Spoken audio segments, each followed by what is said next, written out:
Hello, it's Toaster Party, and today I'm going to talk about what my picks are for the 5 best Lord of the Rings cards for Modern. So, new Lord of the Rings set came out recently, and honestly, it's not that great. For a set that has premium pricing, this thing could have been released into Standard, and it wouldn't have even been the best set there. But, without further ado, let's get into talking about the cards that are good in this set. Starting off with an honorable mention, Flame of Anor. For a generic blue and red, you get an instant that says choose one, but if you control the wizard as you cast this, you may choose 2 instead. Those being, target player draws 2 cards, destroy target artifact, and Flame of Anor deals 5 damage to target creature. So this is a very powerful trial payoff for one of the game's stronger creature types. The ceiling of the card being 3 for 1 value, getting that draw 2 and destroying something on your opponent's field. And the floor of the card isn't that bad either, because having a modal spell with a lot of relevant abilities is very nice. Let's move now to number 5, Delighted Halfling. For a green, you get a Halfling Citizen that has the ability tapped, add a generic, or tapped, add 1 mana of any color, spend that only to cast a legendary spell, and that spell can't be countered. It's also a 1/2. So the decks that really want Delighted Halfling are decks that are reliant on legendary spells, of course. Think decks like Yawgmoth and 4-color Omnath, where it's really important that they get down their key pieces, and accelerating them out is also very helpful. So a Teferi Time Raveler on turn 2 is already good, but a Teferi Time Raveler that can't be countered on turn 2 is even better. Let's move now to number 4, Reprieve. For a generic and a white, you get an instant that says return target spell to its owner's hand and draw a card. So this is basically a color shifted / strictly better Remand in a color that needs it. And while Remand hasn't seen much play for a while, I feel like this card is going to see a bit more play because white could really use some stack interaction, and there's a lot of decks right now, like Cascade, that could really be hurt by this.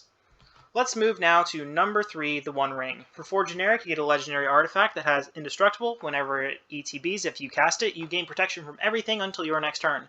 And at the beginning of your upkeep, you lose 1 life for each burden counter on the One Ring. You can then tap it to put a burden counter on the One Ring, then draw a card for each burden counter on the One Ring. So this is a very powerful advantage engine that can also protect players the turn cycle that it is cast. It's also not easy to remove, as it has to be either bounced, countered, or exiled. The decks that probably want this the most are the ones that can get around the life loss aspect of this card. Think things like Omnath or Cabal Coffer's Control, where you have Shieldred and Coffer's Control gaining you more life than you're losing, and Omnath just being able to fetch and gain 4 life, making the downside of this card non-existent. And if you're able to keep this around for a while, you're just going to win by just out-advantaging your opponent. Let's move now to number 2, Orcish Bowmasters. For generic and a black, you get a creature with flash that says when it enters the battlefield, and whenever an opponent draws a card except the first one they draw on each of their draw steps, it deals 1 damage to any target, and then amass Orcs 1. It is also a 1/1. So this is a decent hate piece that's attached to already good value.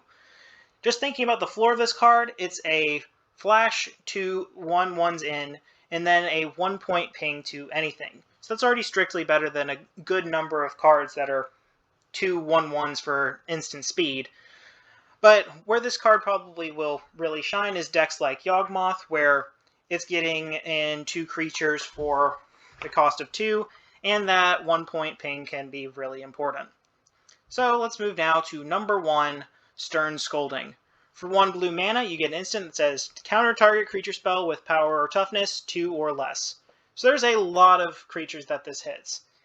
In fact, this hits probably the majority of creatures that are in Modern right now.